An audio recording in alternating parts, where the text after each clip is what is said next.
proposal that became our preamble, and Bob was one of my closest and dearest friends in the Constitutional Convention, and he died just this last year, right before our 50th reunion. But he was such a jokester, and one of the last things he did was he gave me this. Mae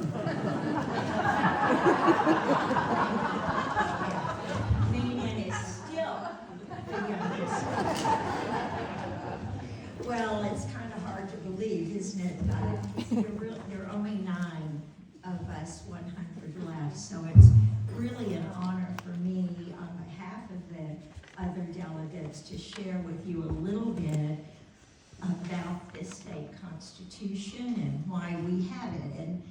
And I think it's important to start off with maybe just a little civics lesson. Why do we need state constitutions? There are 2 reasons, really. You cannot be admitted, a territory couldn't be admitted to the United States without a constitution. Secondly, under the U.S. Constitution, all powers that are not specifically delegated to the United States government are reserved to the states. So believe it or not, about 92% of the laws and regulations you live under derive from state and local government and not the federal government. So state constitutions are important. Montana became a territory in 1866. And from 1866 to 1889, the primary focus of the Montana territorial government was to become a state. Thomas Marr was our first appointed territorial governor, and if you haven't read the book, The Immortal Irishman, which is a biography of Thomas Marr, I heartily recommend it. He called it for a constitutional convention in 1866. They gathered, they wrote the Constitution, they sent it to St. Louis to be printed so it could be voted on by the people, and it got lost. Yeah, it got lost. So that Constitution never got voted on. It wasn't until 1884 that another attempt was made for Montana to have a constitution. By then, the population had significantly increased. So 45 delegates got together that year, 1884. The president of that constitutional convention was none other than William Andrews Clark, another notorious Montanan that's worth reading about, and Marcus Daly was also a delegate to that 1884 Constitution. And it was a constitution that pretty much protected the rights of the mining industry and the banking industry. Joseph Toole, our governor, presented it to Congress, but Congress would not accept it. And the reason for that, and this is an interesting bit of history, I think, from 1866 to 1889, Montana was a very strongly Democratic state. William Andrews Clark was a Democrat. In order to be admitted to statehood, both the House and the U.S. Senate had to approve the admission. The U.S. Senate was Republican, the U.S. House was Democratic. The Senate wouldn't vote to admit any Democratic states, the House wouldn't vote to admit any Republican states. So there was a period of 5 years where no states were admitted to the Union for purely political reasons. In 1889, it became pretty clear that something needed to be done. These states really were clamoring for statehood, and both parties adopted political platforms that would allow statehood. And the President Grover Cleveland signed a bill inviting Montana and these other states that were trying to come in to have constitutional conventions.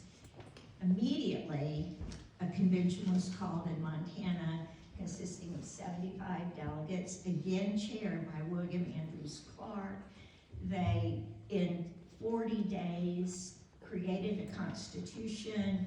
It was ratified by the voters, 26,000 to 2,000. So eager was our state for constitution, or for statehood, and we became the 41st state in November of 1889. That constitution, its sole purpose really was for statehood. It was not a constitution that was designed for effective government.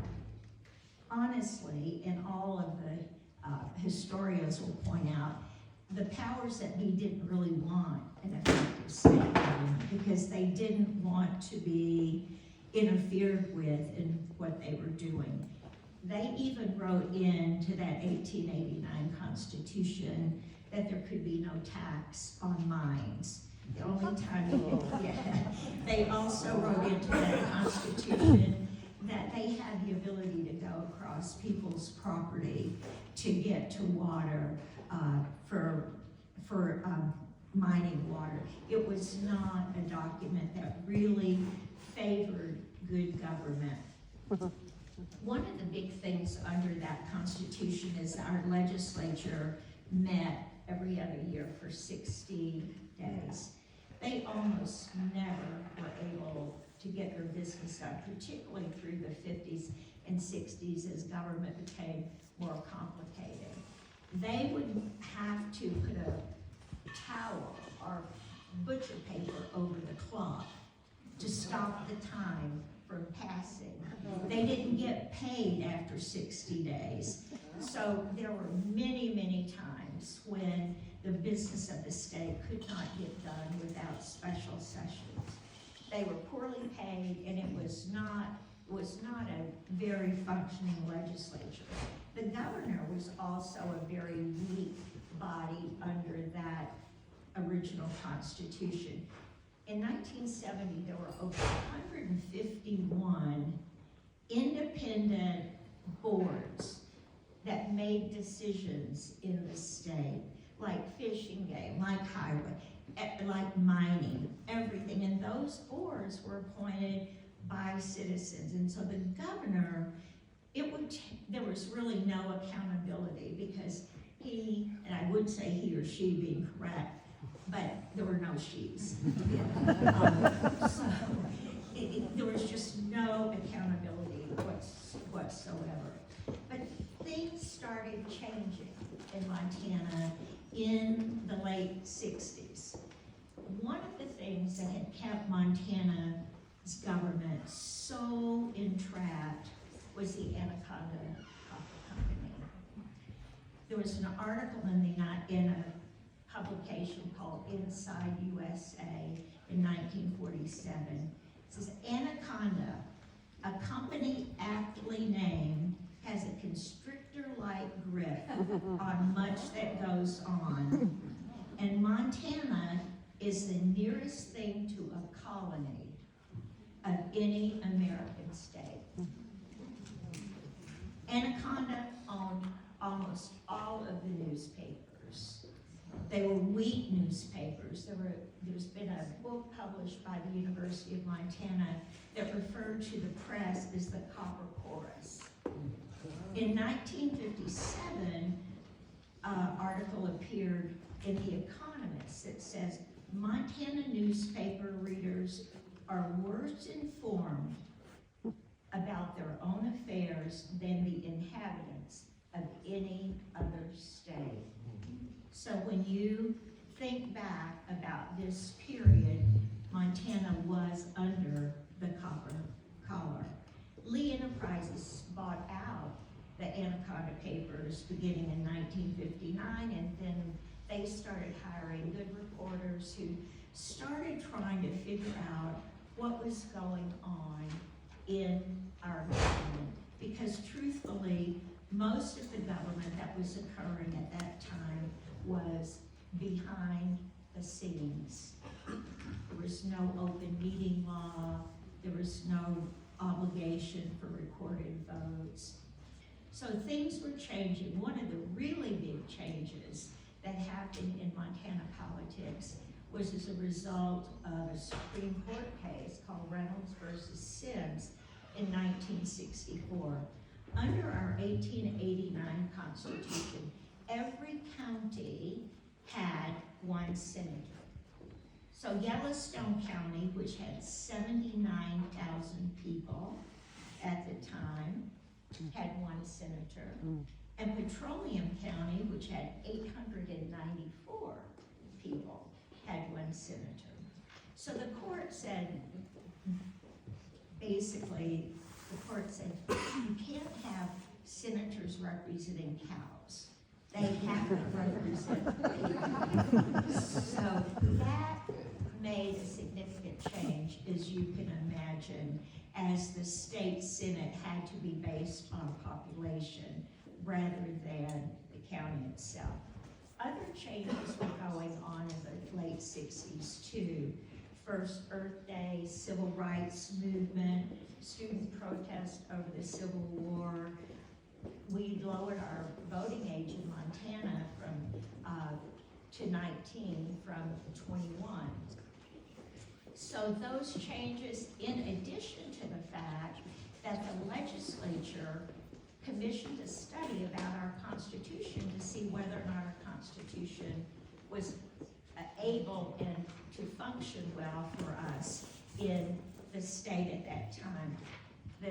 They held that no, that 1968 legislature had a commission that they appointed which said the Constitution basically needed to be rewritten.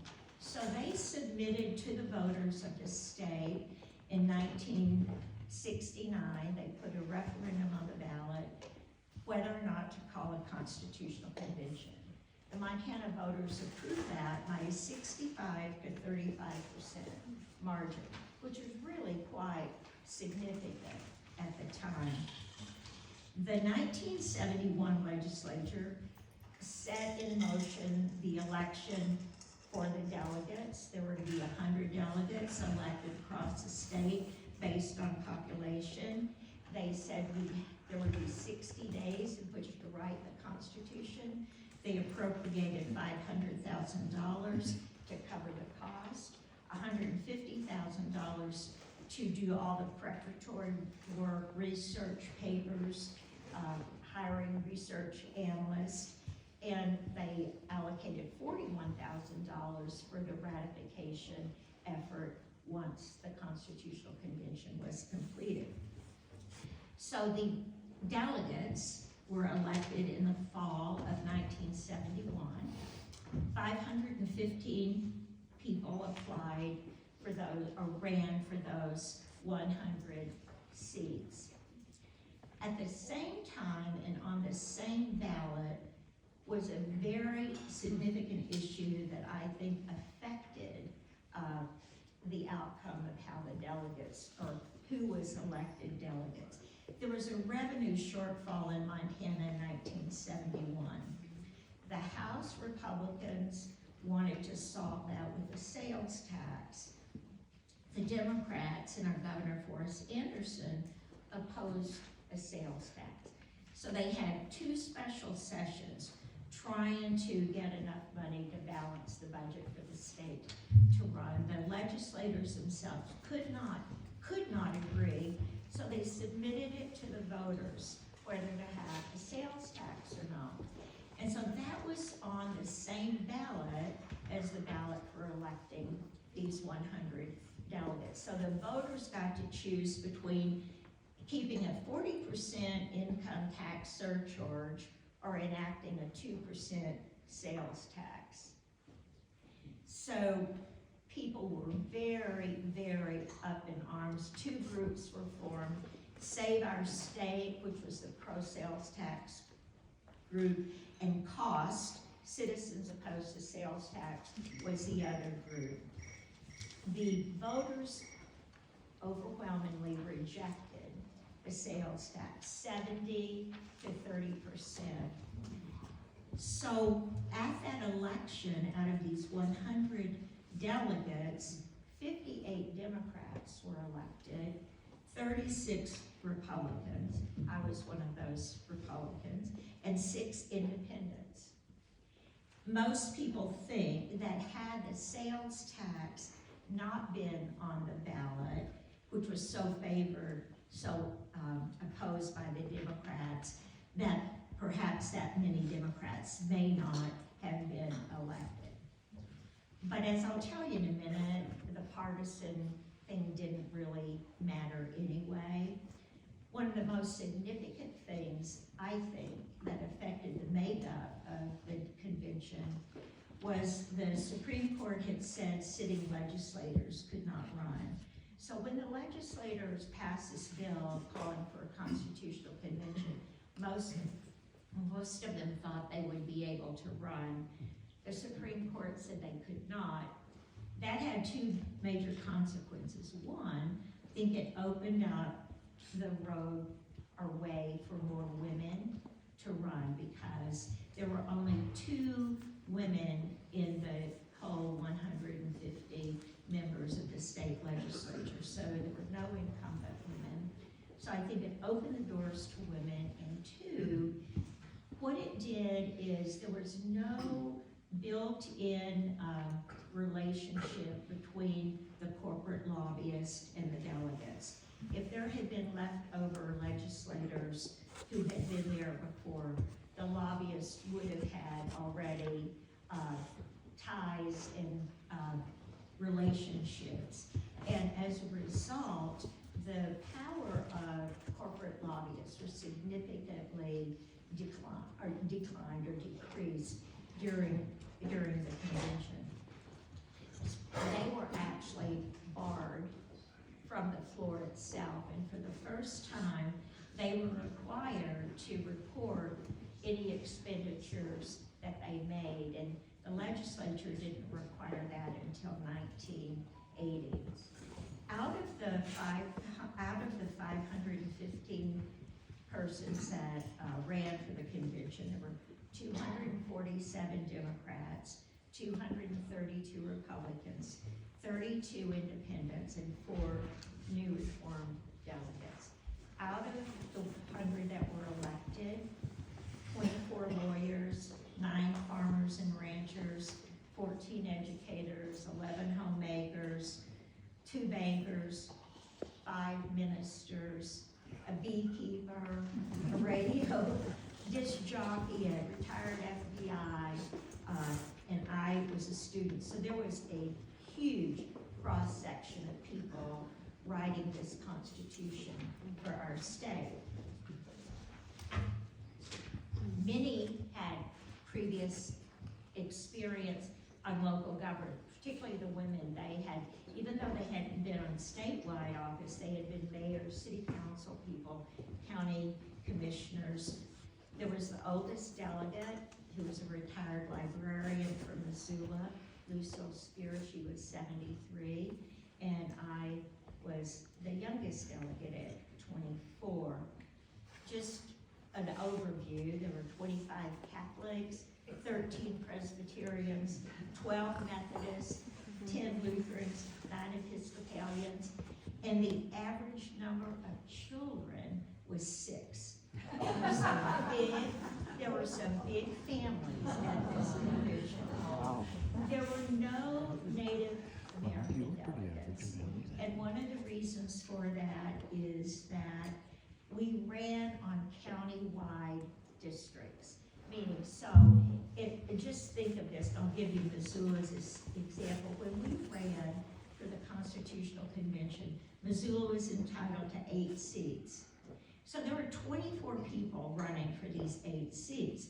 You, as the voter, had to vote for 8, I mean, you didn't have to vote for 8 people, but you could vote for 8 people. And so you think, oh, that you had to review 24 candidates, pick out the 8 that you wanted. It was hard with those big county-wide districts for Native Americans, because at the time they only posed 7% of the population to be able to be elected. So there had been only one Native American lawmaker in 1971, and last year and the year before last, there were 12. The big change there was we went for single member districts. And Jeanette Rankin came and spoke to our convention, and that was one of the things that she really urged us to do because she thought it would create more Native American representation, make it cheaper for people to run, and open it up to more minorities and women. So simplistically put, right now, you vote for one person in your county for your representative. And same in Missoula, instead of voting for 8 people, you vote for one, and the districts are much, much smaller. I can see I'm already running a lot out of my time, so I want to just go to some really, I mean, I think all this has been interesting, but there's more interesting things too. We were elected on the basis of party, but after the very first day, we decided we were not going to operate on a partisan basis. This wasn't to be a Democratic Constitution or a Republican Constitution. Neither party took any positions about what should be in this Constitution. So we voted have no caucuses, we voted to seat ourselves alphabetically, and it made all the difference in the world, I think, just in terms of the collegiality, the ability to compromise, the ability to treat one another as equals without any labels. Every meeting was held in public, no lobbyists on the floor. We solicited ideas from citizens. We got over 1,500 letters with suggestions.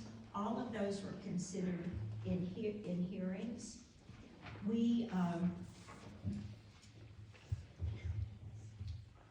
Every single meeting, I mentioned, was open to the public, and that requirement carried through in what we proposed in the Constitution. We kept every single thing in the old Bill of Rights that was in the 1899 Constitution, but added the explicit right of privacy, the right to a clean and healthful environment, a right to equality. Keep in mind at this time, the Equal Rights Amendment for women had not been passed or added to the United States Constitution. The right for people to participate in the government, the public's right to know, with the right to attend meetings and examine documents, unless the right of privacy exceeded that. We strengthened the legislature, we strengthened the governor. Up until that time, you could have a governor and lieutenant governor who were on different tickets. They didn't run together. We increased the years for the Supreme Court justices from 6 to 8. Two really big changes, I think. We made it easy to amend this Constitution, and I think, again, we'll talk a little bit about that now because we know that there are a number of amendments being proposed to the Constitution. I think we realize that we may not have it perfectly right, and that the citizens had the right to change this Constitution, and we shouldn't make it too hard. We provided that every 20 years, automatically, people would have an opportunity to decide whether to have another constitutional convention. So there was a vote in 1990 where 82% said no, we do not want another constitutional convention. By 2010, that vote had lessened. It was 59% no and 41 yes. And the next scheduled election on whether to have a constitutional convention will be in 2030. So unless the legislature, by a supermajority vote of 100, calls for a constitutional convention earlier, which they could do. In the Revenue and Finance article, there are a couple of really important things, I think, and think one of the things really scared the voters in the ratification effort. We indicated that state property across the state, the values had to be equalized. At that point in time, you could own a house in one county and a house in another county that was very similar, and your tax liability could be totally different.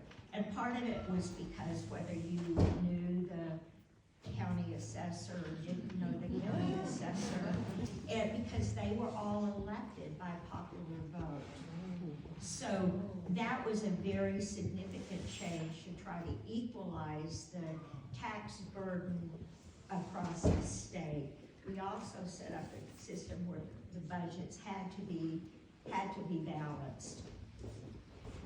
There were some significant changes, I think, in the natural resources article.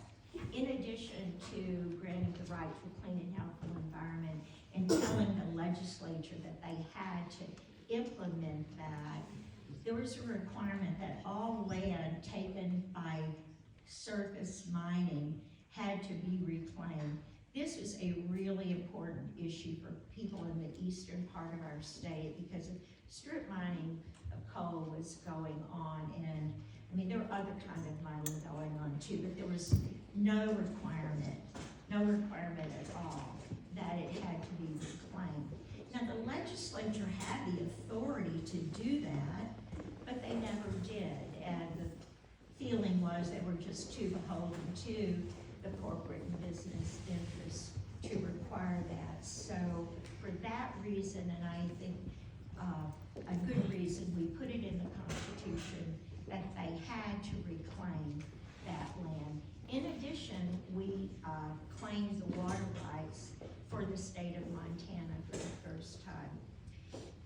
The 100 delegates at the end of we finished this in 54 days, 6 days before our allotted 60 days. All 100 delegates signed the Constitution. It was a very memorable, solemn experience. Our names were called one by one, and we went up and affixed our names to the Constitution. And we adjourned, and we had until June 6th to convince the voters of Montana to approve the Constitution. I want to grab one quick thing. Every voter of the state got a pamphlet like this that, on the first page of it, that explained the new Constitution, the differences between the old Constitution, goes through one by one, the preamble, the compact with the United States, and then it even had the ballot. Every single person got this document. We were allotted $41,000 to do the ratification effort, but we were sued, and it was prohibited that we couldn't use taxpayer money to promote the Constitution. So one of our delegates, Betty Babcock, who is the wife of the then governor and delegate, she took it on herself to raise money to help us promote the Constitution. So on June 6th, across the state, we had this election, and the vote was very close. I'm going to just look the numbers again because it was really close. 415,000 in favor, 113,883 against. It passed by 2,532 votes. That is close. So immediately there was a lawsuit that the Constitution didn't pass. And the old Constitution just said it had to pass by a simple majority. So why didn't it pass? Well, here's what happened. So on our ballot, I think we were a pretty progressive bunch of people, but we were somewhat conservative too, and we thought there were some issues that there was far from unanimous agreement on. One was gambling. Should we legalize gambling? One was the death penalty. Should we abolish the death penalty? The other was to have either a unicameral legislature, kind of like the Constitutional Convention was a unicameral body, or a bicameral. So we decided, let's give the voters an opportunity to vote on those, because I think we knew if we repeal the death penalty, there might be some people who just voted straight away against the Constitution, even if there were other things good in it. Likewise, we were afraid about gambling too. So those were on the ballot as side issues. But everybody got a copy of the ballot and an explanation of the ballot. And it says, the ballot has 4 sections. In the first section, the voter will have the opportunity to vote for or against the Constitution. Thereafter, 3 separately submitted propositions, the voter may select either alternative.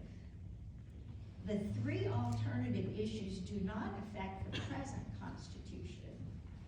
If adopted by a majority of those voting at the election, they will only become effective if the proposed Constitution is passed.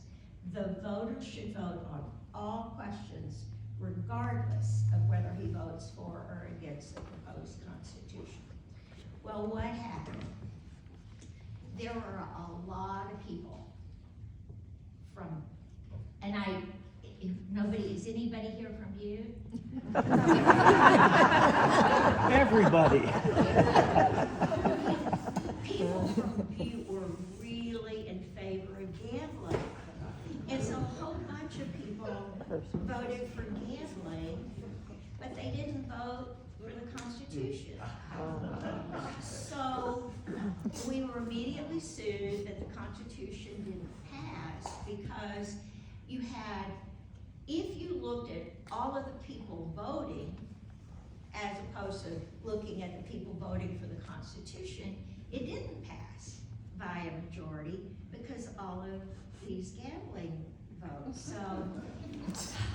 So the court had to decide, did it pass? So the court said the question it had to be approved by a majority of those voting on the question of the approval or not. The ballot was really clear. So our Supreme Court said yes, it passed, but only by a 3-2 majority. It was appealed to the federal court. It went all the way up to the U.S. Supreme Court, who denied hearing it. So the Constitution, almost 2 years later, really, before we had a final determination that the Constitution passed. So I guess the lesson always is read the ballot. All right, my time's up. What's my final word? Where's Doug? Where's Doug? Doug, are you gonna recite the preamble to the Constitution for us? He tells me that he has memorized it. Well, I definitely wasn't prepared for the performance. Well, why didn't you tell me you'd memorized it? Well, I'll give it a shot.